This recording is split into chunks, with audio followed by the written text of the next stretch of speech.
Salut à tous, Albert Pike, je vous en ai déjà parlé, 1809-1891, 33e degré du grand commandeur du rite écossais. Donc franc-maçon et sioniste. Et il a informé le monde dans une lettre sur 3 guerres mondiales. 2 se sont déjà déroulées. La 3e, voici l'extrait. La 3e guerre mondiale doit être fomentée en utilisant les divergences entre les sionistes politiques et les dirigeants du monde musulman. La guerre doit être menée de telle manière que l'islam, retenez bien ça, hein, le monde arabe, y compris la religion de Mahomet, et le sionisme politique, y compris Israël, retenez bien aussi, se détruisent mutuellement. Dans le même temps, les autres nations, une fois de plus divisées entre elles à ce propos, seront forcées de se combattre jusqu'à un état d'épuisement complet, physique, moral, spirituel et économique. Voici ce qu'il a dit sur la 3e guerre mondiale.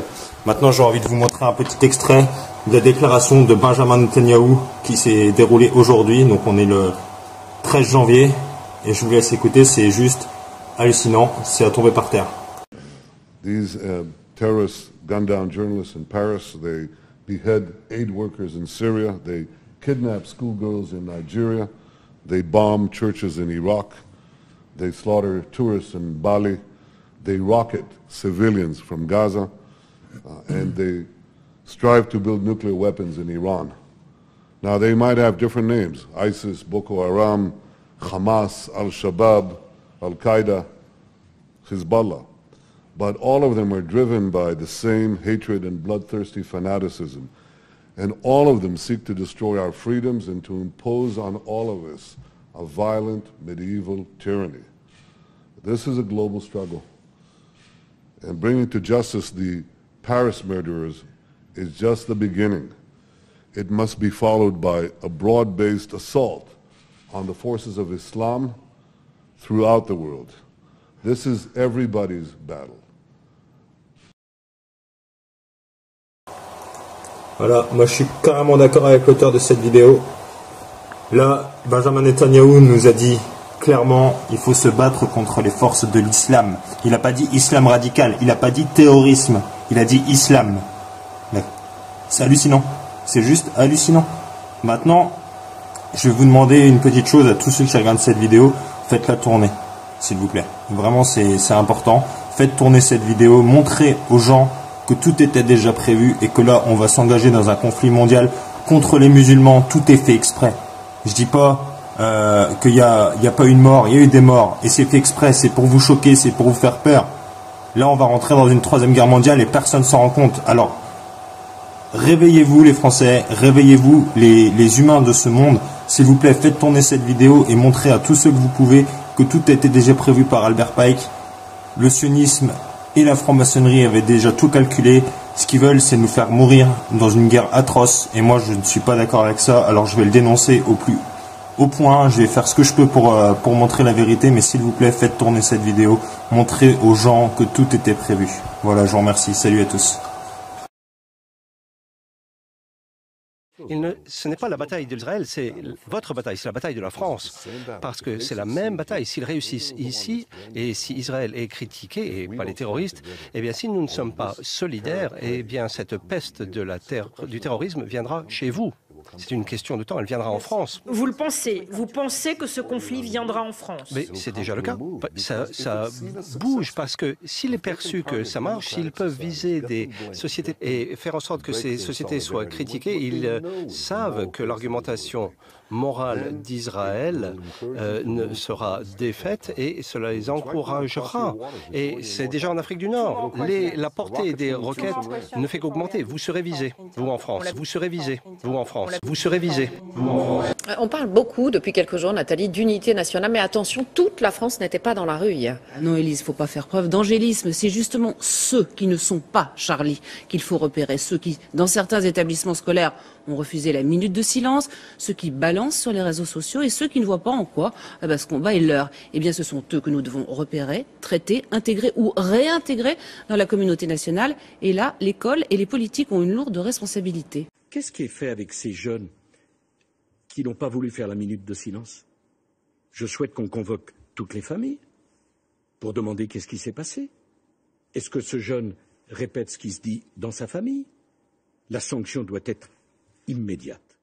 Et je sais qu'aujourd'hui, il y a des élèves qui travaillent sur la Shoah, dans la préparation précisément du concours de la résistance. Les thèses complotistes prennent leur diffusion par Internet et les réseaux sociaux. Or, nous devons nous souvenir que c'est d'abord par le verbe que s'est préparée l'extermination. Donc nous devons agir au niveau européen et même international pour qu'un cadre juridique puisse être défini et que les plateformes Internet qui gèrent les réseaux sociaux soient mises devant leurs responsabilités, que des sanctions soient prononcées en cas de manquement. L'Union des anciens déportés, l'Union des étudiants juifs de France lance aujourd'hui même un appel contre le négationnisme sur Internet. Il s'adresse aux grands opérateurs. Nous les connaissons. Ils ne peuvent plus fermer les yeux ou alors ils seront considérés comme complices de ce qui se diffuse. La France soutiendra cet appel. Et cet après-midi, je serai à Auschwitz et je demanderai aux représentants des gouvernements qui sont présents de s'y joindre également. À partir de ces principes, sécurité, transmission, régulation du numérique, je souhaite que le gouvernement présente d'ici la fin du mois de février un plan global de lutte contre le racisme et l'antisémitisme.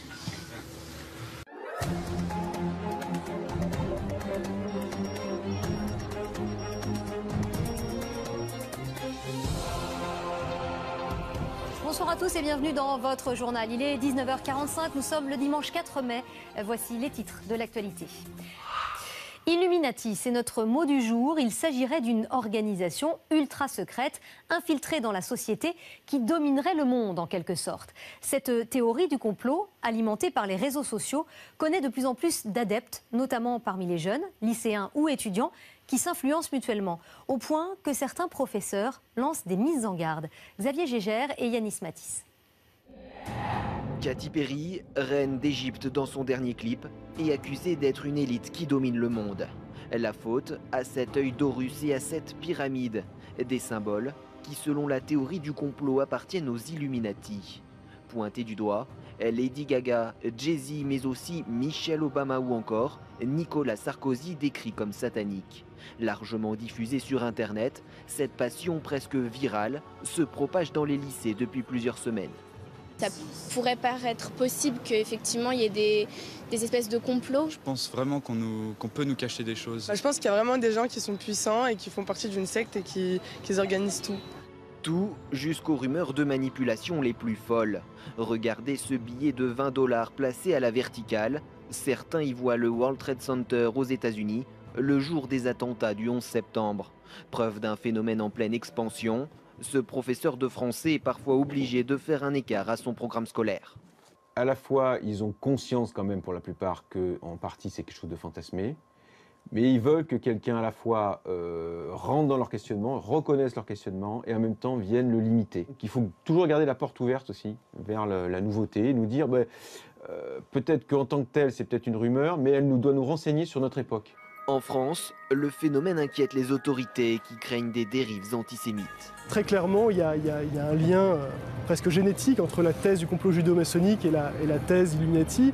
Dans la mouvance Dieudonné, Alain Soral, on joue aussi avec ces codes-là. À l'origine, les Illuminati, une société de pensée créée en 1776 en Allemagne, interdite 8 ans plus tard, le fantasme refait surface aujourd'hui.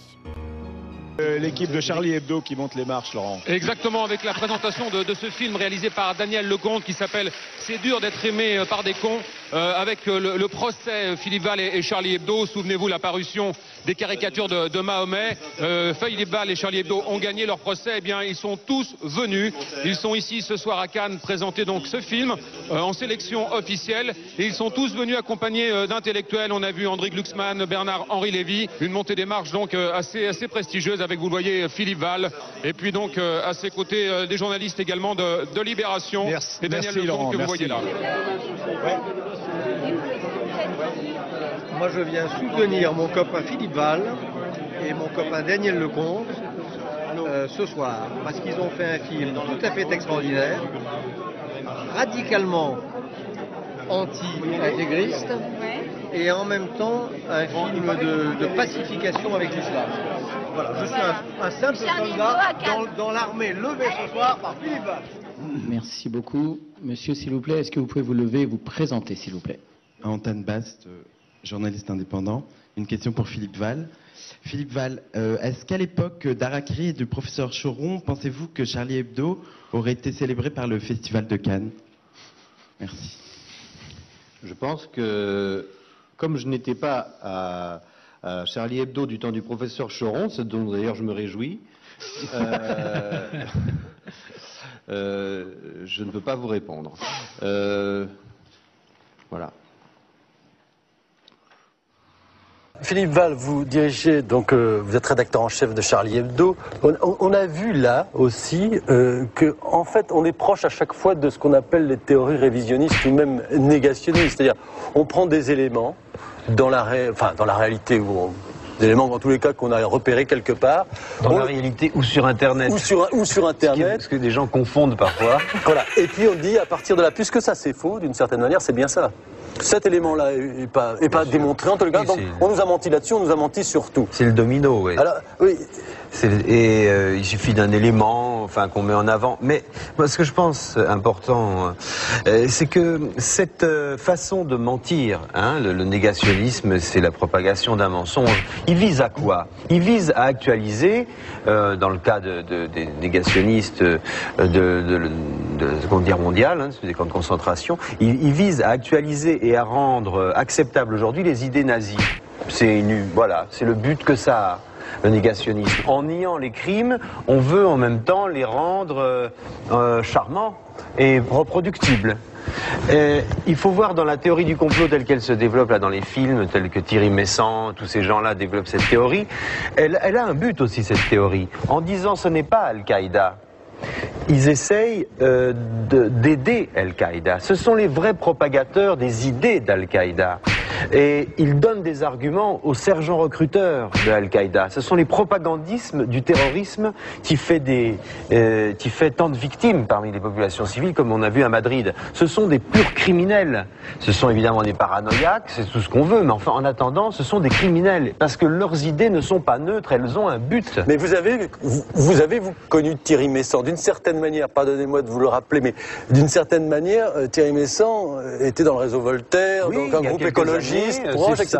Voilà. Donc il y a dans ces milieux-là, je veux dire, dans votre camp, il y a un certain nombre de gens qui reproduisent ces délires. Comment vous expliquez ça? Comment, à votre avis, ils se sont détachés comme ça de la réalité pour aller vers ces délires? Il doit y avoir beaucoup de raisons personnelles que j'ignore. On ne peut pas faire la psychanalyse d'une personne qu'on ne connaît pas intimement. Mais je ne parle pas de Messant, là, mais du phénomène plus général. On l'a vu dans l'extrême gauche, par exemple. Vous disiez tout à l'heure, il y a eu d'abord la haine de l'Amérique. Mais la haine de l'Amérique, la rhétorique de la haine de l'Amérique, qui n'a rien à voir avec la critique de la politique américaine. C'est la rhétorique de la haine de l'Amérique, c'est la rhétorique de la haine contre un pays qui s'est constitué sur une immigration. C'est un pays qui est cosmopolite. Et ça rejoint directement très vite la haine du juif qui symbolise cet homme sans terre, cet homme de diaspora qui symbolise depuis le Moyen-Âge le cosmopolitisme. Alors sur le comparatif, justement, vous disiez sur le vieux fond d'antisémitisme qu'il y a évidemment dans les théories du complot, parce qu'il y a toujours l'anti-américanisme et puis il y a l'antisémitisme. C'est toujours cette idée dans le complot que derrière la politique américaine, il y a toujours Israël, ou bien que en fait c'est Sharon qui tire les ficelles de la marionnette Bush, quoi. En gros, il y a toujours aussi cette idée qu'il y a une sorte de complot comme ça, où finalement, dans le fond, à des années et des années de distance, c'est le juif qui toujours retrouve la place centrale. C'est l'art sucé du complot juif mondial pour le contrôle du monde qui... Qu'en est-il de cette histoire globale Charlie Hebdo? C'est à mon avis une opération de communication sioniste, néo-sioniste, qui dans le cadre du conflit de civilisation, de la diabolisation des musulmans, et qui prépare, je le dis, la guerre civile intercommunautaire en France pour dévier la crise économique et les responsabilités Wall Street vers les pauvres musulmans qui n'y sont pour rien. Je pense qu'on ne saura jamais vraiment ce qu'il en est, parce que même si un enquêteur enquête, son enquête sera bloquée, ou alors on ira chercher un lampiste, c'est-à-dire un espèce de salafiste converti en prison qu'on ira chercher du côté de chez On en a toute une flopée en ce moment, là, on a un certain Cortex ou des gens comme ça. Je pense qu'on aura tout ce qu'il faut comme Islamo Racaille pour sortir comme un lapin d'un chapeau. Aussi, il faut trouver du musulman responsable, mais tout ça sera toujours la même merde. Et pour sortir de la tartufferie, si ça pouvait faire en sorte que le Charlie Hebdo disparaisse, j'en serais très content, parce que ce journal de merde, néoconservateur, qui a trahi tous les idéaux de gauche qui sont censés porter tous leurs idéaux...